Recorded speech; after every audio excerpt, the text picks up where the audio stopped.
Am I the a-hole for blowing my lid? Ooh, ominous. Welcome back! My name's Jack, the snack that smiles back. If you're here, you're joining me to find out who is the a-holes today. But enough dibbler-dabbler, let's get started on the stories.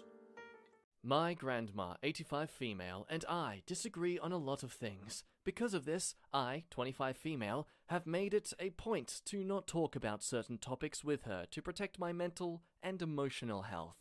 On Monday, I was over at her house for our weekly socially distant visit, and she started talking a certain topic. Obviously, fishing for a debate. I said some version of, I'm not interested in talking about this. I'm not in the mood to talk about this, and I don't want to have this conversation with you, about 12 different times. She bulldozed over that boundary and forced the conversation. An hour later, after countless attempts at me trying to explain things to her, and her saying incredibly inappropriate things, I blew my lid. I full-on started crying and screaming at my grandma, saying, I don't give a single frick if, redacted, that's not the fricking issue. I give a frick that, redacted, and because you don't personally know her, and because she doesn't look like you, you don't give a frick. And then I walked away. So, yeah.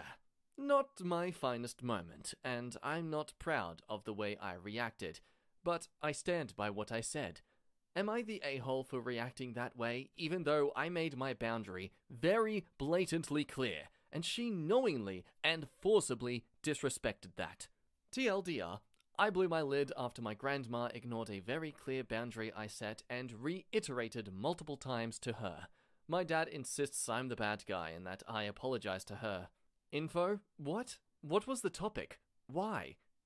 Topic isn't necessarily important. And as I stated in my post, the subs rules make this specific instance tricky since Rule 12 states that no politically motivated conflicts can be posted, since the comments will just turn into a political debate rather than you're the a-hole, not the a-hole. Everyone sucks here, I guess. Not the a-hole. You stated so many times to not go there. She went there. You said your piece. Don't apologize for things that people literally bully you into.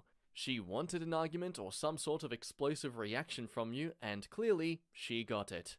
Thank you! I always feel conflicted when I react so explosively at something that I've set a clear boundary for. No problem. I'm the same way. For me, it's because I've been conditioned to not upkeep my boundaries or my own wants above others' comfort.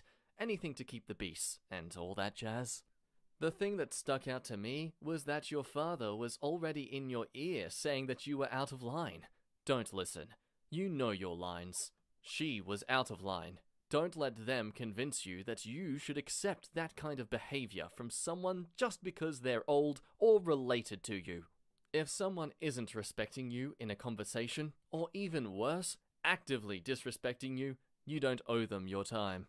Not the a-hole, with a bit of everyone sucks here. You gave her fair warning you didn't want to talk about it, but why didn't you just get up and walk out and away from the situation?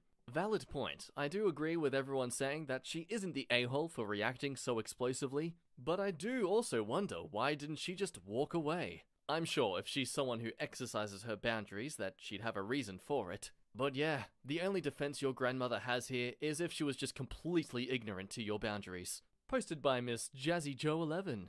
Am I being a spoiled, materialistic girlfriend? It's rather self-explanatory, isn't it? So, my boyfriend and I have hit around the 1.5-year anniversary mark, and when we first started dating, we were both really broke, but he still made little gestures of affection.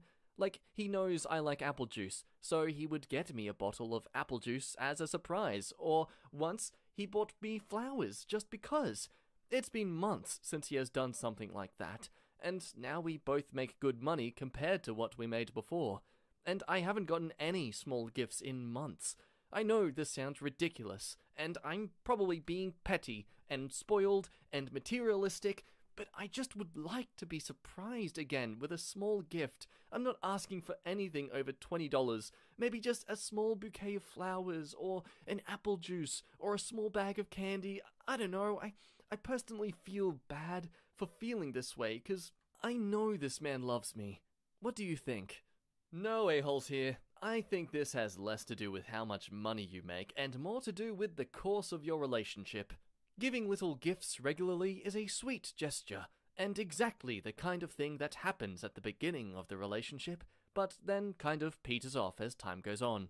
Your boyfriend still feels the same way about you he always did. He's just become comfortable in the relationship and settled into the groove. This isn't really anyone's fault, or even a bad thing, necessarily. It's just the next stage of the relationship. Also, it's not unreasonable for you to want some of that new relationship energy to continue. It is nice to get little gestures of affection now and again. I would recommend that you not put him on the spot when you bring this up, but just casually mention something like, "I was just thinking about that one time you did insert thing. That was really sweet." He'll get the hint. Nah, gift giving is your love language, it seems. Let him know that it's a way to communicate lots of love to you. Yes, the 5 love languages. I definitely, absolutely encourage people to look into that kind of stuff. I've found it's been so helpful in my relationships in better determining how best to be affectionate with one another. Some, like her, prefer gift giving. Some people like physical touch. Some people like words of reassurance. If you haven't read the book, just Google it. It'll pretty much summarize it somewhere on some site for you. Not the a-hole. Sounds like your love language is receiving gifts, and there's nothing wrong with that. You aren't asking for anything ridiculous. I would bring it up to your partner in a way that isn't accusing or overly materialistic. It's about him seeing things and thinking of you, not about you wanting him to buy things for you.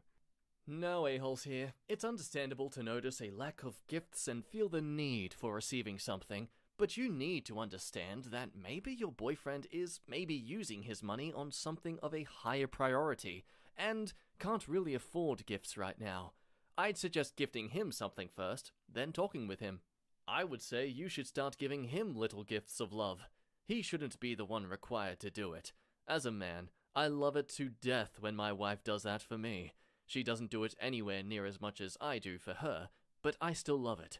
Get him something tactile that he can touch, hold, so it will always remind him of you and make him feel that little warm spot on his insides.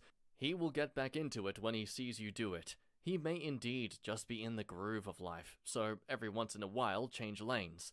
If you guys are working more, making more, and doing more, it's easy to get blinders on and forget about the little things. Don't take it that he doesn't love you as much. Y'all are just growing up together and focusing on life. That's how it sometimes goes. Good luck.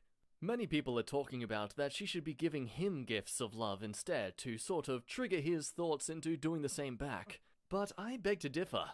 For all we know, that's not how he receives love at all. That might not be his love language. And if it isn't his love language, that might explain why he's not really doing it as much anymore. He just doesn't realize that his language of expressing love to you isn't translating as well as he thought it would be at this point. I think, if anything, just a casual chat and a mutual understanding of how each other's love is expressed and reciprocated. Simply do that, and I think that's all you'll need. Hey, I'm just noticing you're more than 30 seconds into the video. If you could like it, that'd be great. Thanks. Story by Varsity. Am I the a-hole for telling my sister I would never want her as a therapist? So my 15 male, big sister, 24 female, is a therapist. She has been one for almost a year. I have several mental health problems, and I was seeing a therapist, but they left the company I go to for therapy. So I have to find a new therapist in the meantime. My sister has been trying to do therapy with me, no matter if I want to or not. Yesterday I told, "You aren't my therapist and I would never want you as a therapist." I didn't know, but she was really upset about it, and now I feel like an a-hole because I wasn't saying she is bad at her job. I mean, she is my big sister. I don't want my sister as my therapist. You can't be your family member's therapist. That's a big no-no in psychiatry. She should know better than to do that. It's inappropriate to try and be a therapist to people you personally know, like friends and family. She could lose her license. Wait, really? Not the a-hole. Yep, she should know better than trying to be a therapist to someone she, 1, has a personal connection to, and 2, has told her they do not want her as a therapist already. Sucks that you snapped at her, but she should have seen that coming. Not the a-hole. Having your sister as a therapist is an awful idea. You don't want the things you tell to a therapist to be told to another family member. I don't know the current relationship between you two, but it's better to have only a sister rather than a sister/therapist. While I understand her want to help you, that is grossly inappropriate and unethical for her to even attempt to step in as your therapist. While maybe it could have been explained better, you're not in the wrong for expressing it, nor in recognizing it's not a good idea. She's ignoring several laws that make her unsuitable as your therapist. She's probably trying to be a sister and a therapist, and that early in her career is an easy mistake to make. Just have a conversation with her about needing a sister more than you need a therapist. But tell her that you didn't mean that she was bad at her job, just that you didn't want to get into super private stuff with someone you have a personal relationship with. That stuff is for an impartial stranger, not your sister. Not the a-hole. Your sister can't be your therapist according to the codes of psychological and therapeutic professionals. If she has a license, she could lose it for this. Unless she is doing some sort of church counseling, this behavior is totally out of order. Yeah, I actually googled this up. It's true. They can lose their license for trying to treat family members. Something to do with a conflict of interest liability. It doesn't allow them to be impartial or objective when dealing with the matters at hand because, well, they're family. So there you go, to any therapists watching. Don't ask anyone in your family how they're feeling. If they start crying at you, you've got to run away. Your career's at stake. Hello. That does us for today's video. Thank you so much for watching. If you're looking at my face right now, that means you liked this video. So all I appreciate is if you would like the video back. Because if you like it, then I'll like you for liking the video, and then I can make more stuff for you to like that you can like. And it'll be just a constant cycle of never-ending pain and suffering. So don't do it alone. Suffer with me. I don't know where I was going with that. If you haven't subscribed but you want to see some more content, then please, what are you waiting for? Click that notification bell so you're always updated on the latest content. And hey, why not check out some other videos while you're here? But anyway, that does me for today. Thank you again for watching. You're an amazing person. I love rambling at you. And I look forward to you staring at me beyond the abyss again soon. I can't close well. Don't at me, okay? My name's been Jack. Bye-bye. You're amazing. See ya.